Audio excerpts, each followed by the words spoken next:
like I have enough room over here. Yeah, so we can just... Well, I do sound good today. Yeah, I was going to say. As opposed to what? You always sound good. Oh, I felt like it was sounding a little weird. I feel like I sound weird. Do I sound weird? Not more than normal. Maybe it's just because of the headphones. Do you want to introduce yourself? So I'm Anna. I am the marketing intern here at Royal. And Anna, how old are you? I'm 21. 21. Mm-hmm. I'm Steve. I'm also 21. And no. You know, I asked you, what is the donut that represents this episode today? What donut were you thinking? I'm just going to say my favorite donut, which is the chocolate covered donut. Okay. With no filling. So plain, like, yeah. Okay. James, do you have a favorite donut? There's some donuts that I don't really care for, but I'm kind of all over the board. I can get down with whatever I think. I thought you were going to say that your favorite donut is a pink donut with sprinkles because you're repping the outfit today. I forgot about that. Yeah. No, I didn't forget about it. It's actually nice and warm. It's cozy. It's good for a cold weather day. Like looking at some of Royal's services and products that we offer to our members, looking at it through the perspective of a young adult person, a person who's in their 20s and maybe is going to college or going to tech school, and thinking about how our products can help someone at that stage of life, really. Do you remember what your first checking account was and what the experience was around that? I'm pretty sure it was with my dad. My dad opened it for me, and that was just for my paychecks and stuff. But did I really know what it was and whatever, taking money out of it? No. Then I grew up and learned more about it and opened my own accounts without my dad. Do you remember, were you excited to get that checking account? Was it a checkbook? Was it a debit card? Honestly, no, because I just feel like I did sort of know how they worked, and it's something that you have to be in control of and maintain. And I knew that I wasn't really going to be doing that. So it kind of just was worried in the back of my mind, what's going on with my money? Sure. So that's why in the beginning it was more I don't know, kind of a little bit worrisome to have an account that I don't really manage myself. Because your parents were managing? Yeah. Oh, okay. It's not that I don't trust them. It's just I don't know what's going on, really. And then... How about the transition between you taking over more of that responsibility? What was that like? Well, I enjoyed that way more because I was a teller. So when I worked for the bank that I worked for, then I opened my own accounts and I could easily look at them whenever and all that. But I certainly still was okay, I don't want to overdraft with my debit card because it takes it out instantly. So I'd always worry about overdrafting or if there's any fees that I don't know about, because there's a lot of fees. I remember asking for sure when I'm opening them, okay, what fees? Just tell me straight up, what fees are there that come out every month that, I'm just not sure about. And she's oh, well, the statement fee, you get charged $5 every month just to get a paper statement. I'm okay, how do I avoid that? And then she's okay, I just do online banking. But it was almost I had to really make sure to ask about it in a way, because otherwise, it's in print and you can read through all the 50 pages they give you when you open an account, but who's actually going to do that? Not me. So not me. Just make sure to ask. Does Royal charge fee for paper statements? No, there's no monthly fee for paper or electronic statements. Not to put you on the spot to speak for all 21-year-olds, but do you feel no pressure. Do you feel like your friends care about fees? Do they think about fees? Do they think about their checking accounts at all? Well, I know that I've had friends that there was a situation where my friend was he got an NSFE. And what is an NSFE? NSFE? Yeah. Non-sufficient funds. Perfect. Thank you. And I remember when I got one and I was not happy because it was, first of all, an accident in a way. The transfers, they kind of lagged, I guess. So then it made it look like I didn't have enough, but they still charged me for it. And I was oh no, that's not me. I don't get NSFEs. So I made sure to really get on that versus my friend. He was I'll just pay it. I'm you're really just gonna pay $30 some because of this one small mistake you could have avoided? Are you serious right now? Right. They didn't seem to really care, and that to me was really surprising because it's that's a meal out in going out somewhere and you just don't really care about it. Right, just throw it away. Yeah, no. Did you look at different checking accounts when you were opening? Well, no, honestly, I think if I think back to it, but I do remember thinking that I had to get an account with like a big national financial, like those really well-known ones, because I thought they would have like the best like services or products, because well, they're the most well-known, they must have the best, you know, accounts or whatever, when really that's not the case. Like there's really good financials that are near you or are also like around a lot and well-known that you can go to that don't charge you crazy amount of stuff, or that are more like community, or like they actually care about you. That's what I would tell myself. Probably just look more around in the area and what I'm looking for exactly, and just not, because I'm very much like also still, I might not go to the office a lot, but I still think it's nice to know that I could potentially still go to the office. Sure. In case anything happened. That's a big part, and just make sure to know what you're looking for. And if like you're a young adult like me, you're going to look for something that doesn't have any fees really, or Well, I mean, nobody really wants fees. Yeah. I don't want fees. I actually go looking for. Yeah. No. Yeah. Let's talk about how you keep track of your accounts, your statements. How much, like, over the years, have you learned better techniques of how to not get NSF fees? Yeah, the way I budget all my accounts and all my money really is just, I know what I should expect and what balance I should have by the time I balance my accounts, really. So like I calculate everything. I have like spreadsheets and stuff that easily calculate where I should be, and that's how I can tell, because then I like go ahead and calculate what's coming out for the month, like as far as bills, and I always make sure to have like $1 extra or a cent extra in there so I don't overdraft. And that's really how that goes. So I'm very on top of my accounts and know that there's no way I should be getting any sort of fees for anything. Do you want to tell us about the virtual envelope system, or do you want to? The virtual envelope system. So when you say accounts, like how many accounts do you have? Do you have a separate account for each type of expense? The thing is that I was very like not sure of opening so many accounts. I don't know why in the back of my head I was like, oh, you're not allowed to have so many accounts, you know? Sure. And then I heard someone here, when I first started, someone here has that system too. But they have like a bunch of accounts. So I was like, oh, okay. So I can easily, and I opened them all like through my app, which was really easy also. I have 1, 2, 3, 4, 5, 6, 7, 8, 9, 10, 11, 12 accounts. So, but do you have them broken out into like categories? Like this is my Yeah. tuition, or this So one is... I have a trip fund. I have my pet fund for my dog at home that I'd still send money for. I have one for like college fund, my car maintenance. I have a shopping. So that is like, that's how you're dividing up your income and expenses every month then? For those? Every Like 2 weeks, but yeah. So how do you manually transfer funds into each of the accounts, like as you get paid, or do you have it set up automatically or anything? No, I like to do them manually, just because that's when I'm like balancing myself. Sure, that's and part doing of your process. Because I actually don't really have anything automated a lot for like even other bills. I just Like don't. bill pay stuff? Yeah. Okay. Like I pay them. I go ahead and pay them myself once I know for sure everything looks good. So we got into that in the last podcast. Both two financial people here do not like auto pay. I love auto pay. Where do you stand on that? I ran into a situation where companies are starting to charge for not using auto pay. Oh, really? Our garbage takeout service started saying, if you're not going to pay us with auto pay, it's going to cost you like $8 a month or something, right? Something ridiculous. Wow. So I've been like, I use it as much as I can, really. Do we all have to be worried about auto pay and getting more NSFs? Because I mean, some people are just, I'm sure companies like it because they're going to get paid, but people don't do it because of that reason of like, I didn't transfer the money that I wanted to have there.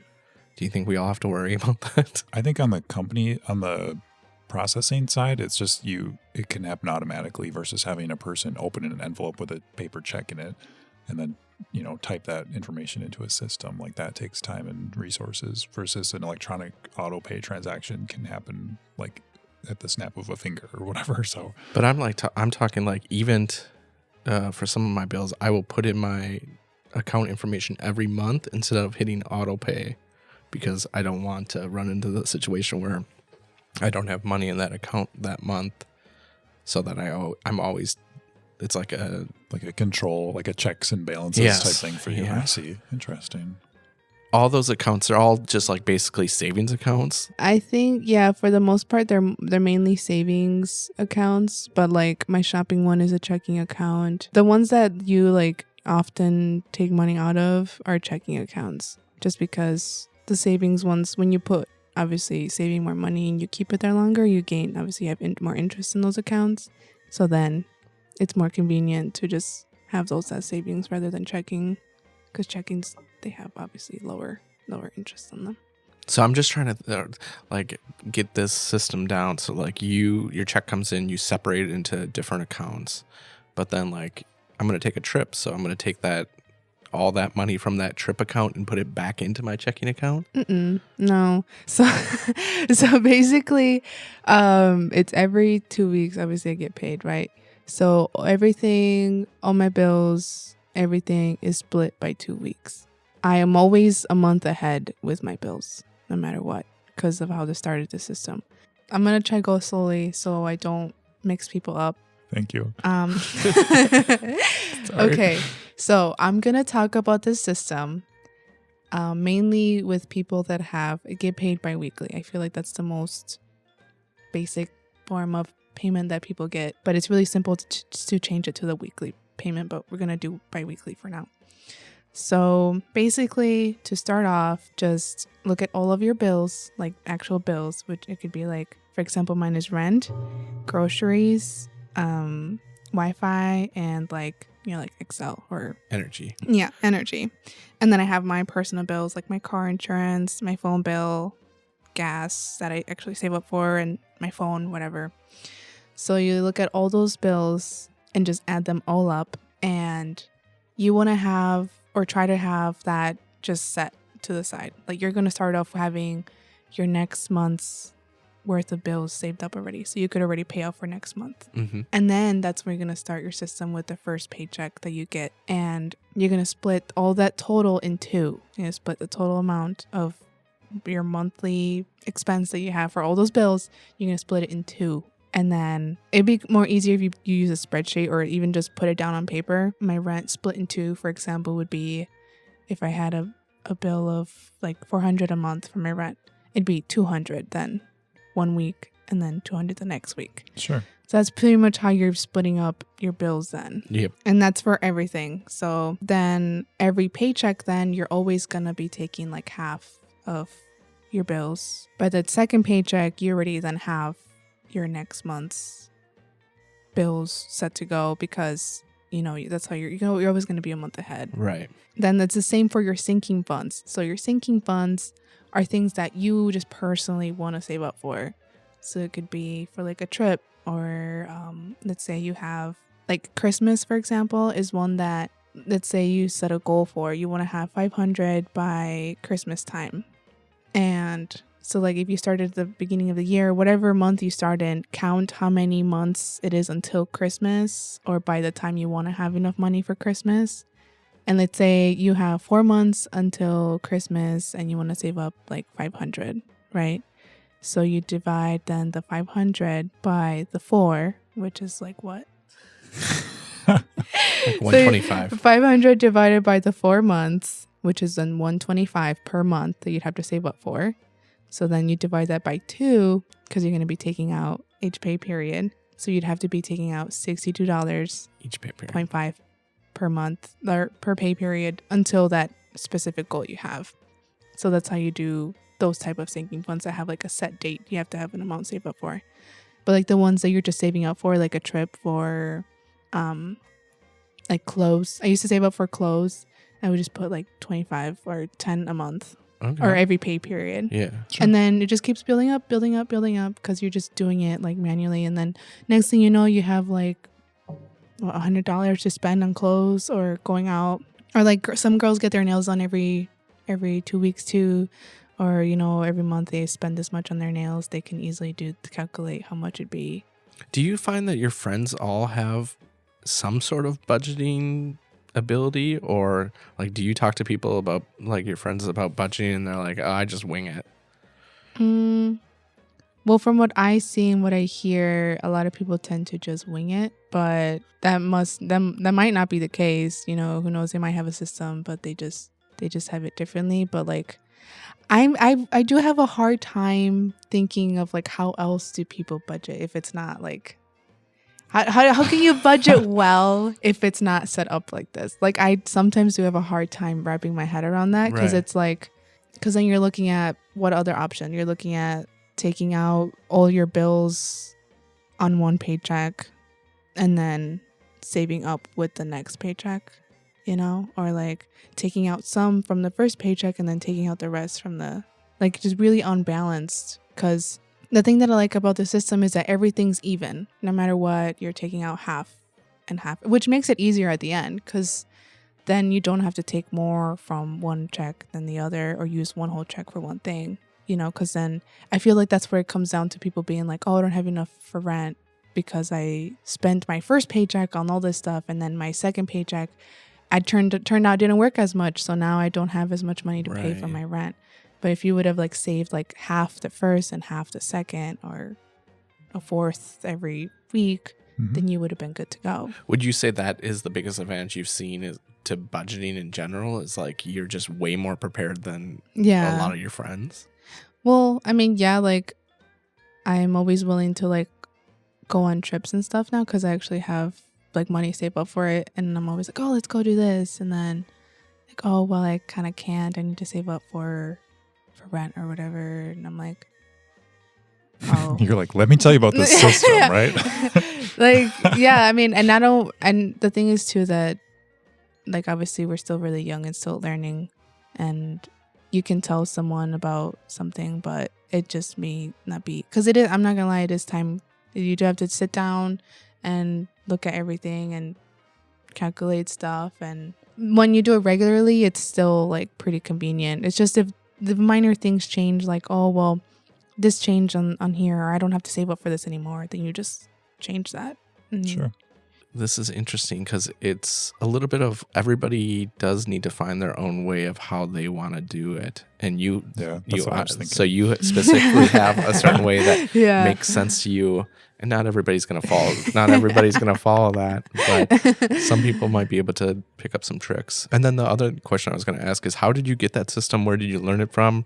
Was it trial and error? I have been thinking of like, I knew that I've always wanted to be able to manage my finances like well and not have to worry ever, especially when it was coming to moving out and going to college. I knew that I needed to find some sort of system. I'm like, there has to be a way. And I've heard a lot of like, oh, you do like percentages, like percentage of this much percent you put in this account, whatever. But it just never made sense to me like to do that. And then I found this girl on YouTube that does her envelope system. Yeah. And I learned from her. And when I saw her do it, I'm like, this makes so much sense. Like to me, it made a lot of sense. Right. Sure. And I was like, oh, like this is perfect. Like why aren't more people doing this? Or why was I not taught this at school? You know, and I'm here learning it on YouTube. I hope you're that person for somebody listening right now. It's like like the light bulb has gone off. Then that's how I started doing it, and I did it with actual envelopes and cash and stuff. I try to make it as convenient as possible because I know it sounds like a bit of a hassle. So, James, is it that easy to open those type of like Anna did, open those accounts online? How do members do that? Yeah, there's an option to open more accounts as an existing member within the mobile app and within online banking. So that's available. Otherwise, you can always stop into an office, a Royal Credit Union office, and someone can help you with that way too.